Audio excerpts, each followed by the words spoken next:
राष्ट्रव्यापी आंदोलन का निर्माण करना होगा। राष्ट्रव्यापी आंदोलन का निर्माण किए बगैर आपकी समस्याओं का समाधान होना संभव नहीं है। अगर समस्याएं आपकी है तो समाधान भी आपको ही करना होगा। अगर समस्याएं आपकी है तो समाधान भी आपको ही करना होगा। समस्याएं आपकी, समस्याएं हमारी और समाधान अटल बिहारी। हमारे लोग सोचते हैं, हमारे लोग क्या सोचते हैं? समस्याएं हमारी और समाधान अटल बिहारी। कैसे हो सकता है? जो समस्याएं पैदा करते हैं वो समाधान नहीं कर सकते, गांठ बांध लेना। जो समस्याएं पैदा करते हैं वो समाधान नहीं किया करते, गांठ बांध लेना। अगर आप अपनी समस्याओं का समाधान करना चाहते हो, एकमात्र विकल्प है स्वोद्धार। स्वोद्धार, स्वतः का उद्धार करना होगा। आपका उद्धार करने के लिए कोई भी आने वाला नहीं है।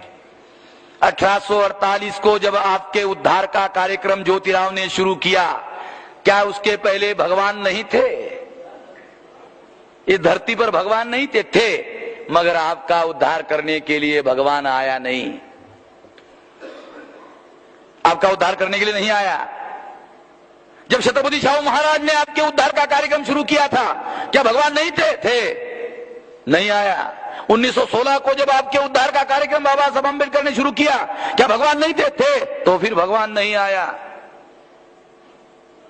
इसलिए कह रहा हूं, अगर आप अपना उद्धार करना चाहते हो, एकमात्र विकल्प स्वोद्धार, स्वतः का उद्धार करना होगा।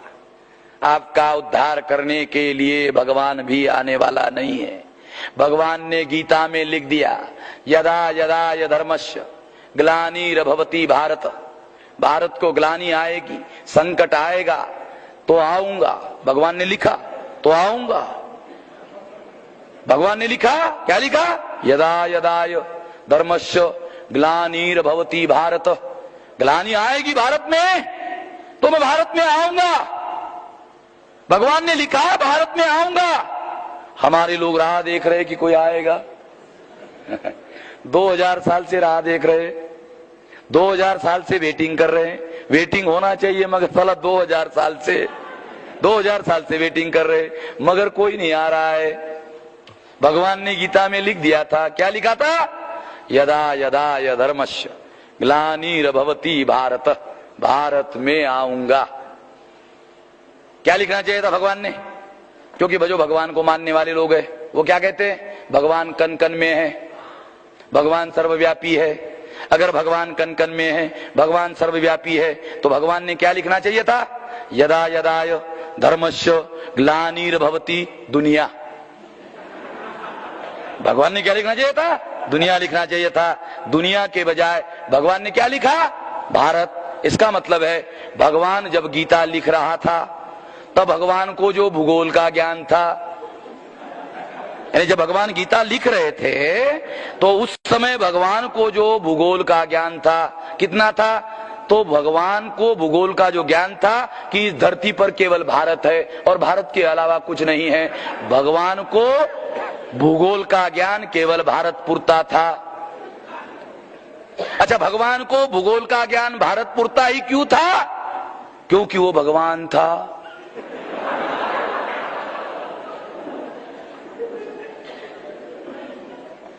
साथियों, भगवान ने लिखा कि यदा यदा धर्मस्य ग्लानिर्भवति भारत। ग्लानि आएगी, संकट आएगा तो आऊंगा।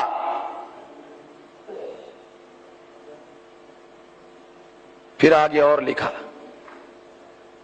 सज्जनों के काय के लिए आऊंगा? सज्जनों का बचाव करने के लिए आऊंगा और दुर्जनों का नाश करने के लिए आऊंगा। ये जो सज्जन उन्होंने उधर कहा है शास्त्र में, किसको कहा? ब्राह्मण क्षत्रिय वैश्य को सज्जन कहा। और जो शूद्र है उसको क्या लिखा? लिखा है शास्त्रों में दास, दस्यु, दानव, दैत्य, राक्षस, और एक नाम दिया दुर्जन।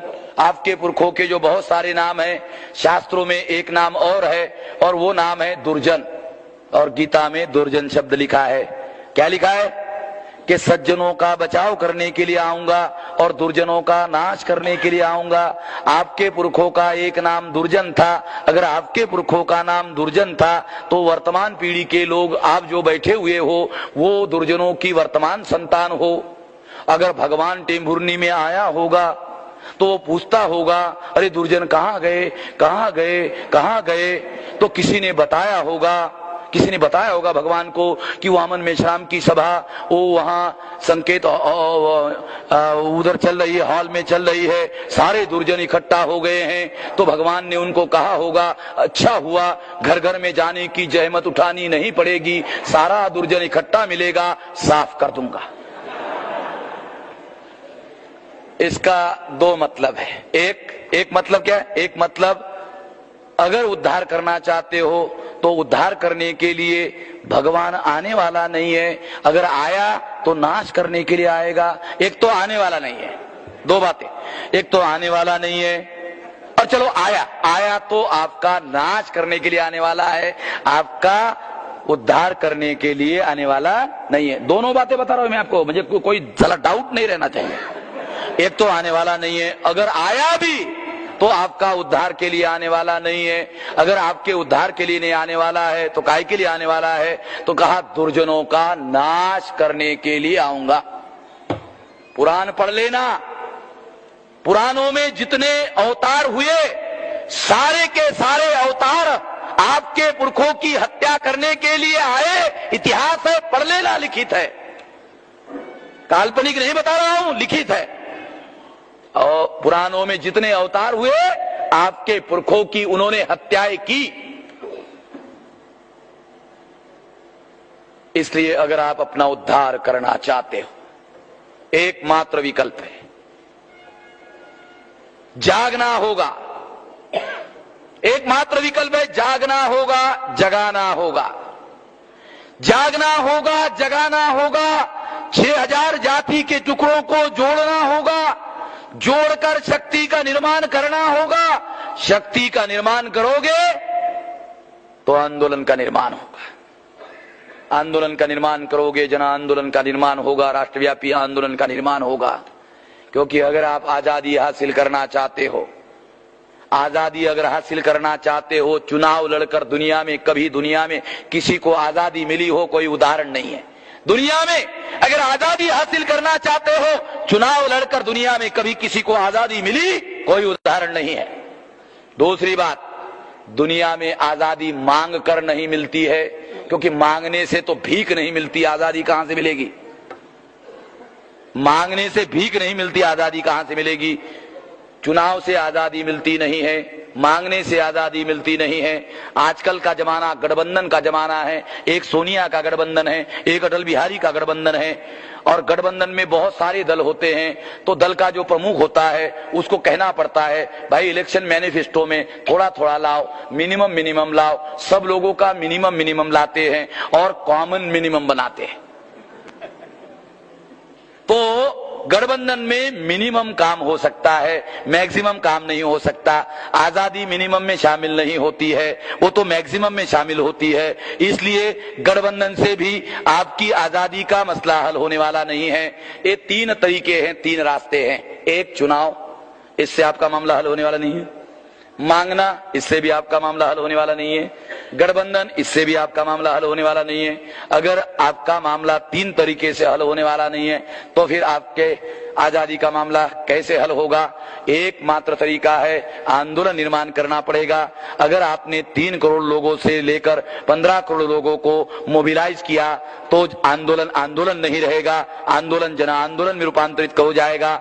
दुनिया के इतिहास में सबूत है, जहां भी आजादी के आंदोलन चले वो आंदोलन जन आंदोलन थे। जन आंदोलन के आधार पर ही आजादी मिली है। अगर आप अपनी आजादी हासिल करना चाहते हो, गुलाम भारत में, आजाद भारत में गुलाम भारतीयों की आजादी हासिल करना चाहते हो, तो आंदोलन निर्माण करना पड़ेगा।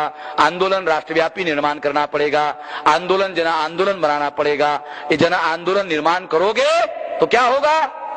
आज भविष्य आपका है, निर्णय का अधिकार सोनिया का है, भविष्य आपका है, निर्णय का अधिकार अटल बिहारी का है। अगर आपने राष्ट्रव्यापी आंदोलन निर्माण किया तो जानते हो क्या होगा? तब भी भविष्य आपका होगा, तब भी भविष्य आपका होगा, मगर निर्णय करने का अधिकार आपका होगा। तब भी जन आंदोलन करोगे तो खुद मुख्तियार होगे, खुद मुख्तियार होगे, आजाद होगे। जब आजाद हो जाओगे तब भी भविष्य आपका होगा, मगर एक फर्क होगा, तब भी भविष्य आपका होगा मगर फर्क होगा, तब आपको अपने भविष्य का खुद मुख्तियार होकर फैसला करने का अधिकार होगा। और जब आपको अपने ही भविष्य का फैसला करने का अधिकार होगा तब भी आपकी समस्याओं का समाधान होगा, अन्यथा आपकी समस्याओं का समाधान होना संभव नहीं है। इसलिए जो यहाँ उपस्थित है उन लोगों को अपील है, जो अनुपस्थित नहीं है उन लोगों तक ये संदेश पहुंचा देना। जो उपस्थित है उन लोगों के लिए संदेश, जो उपस्थित नहीं है उन लोगों तक ये संदेश पहुंचा देना।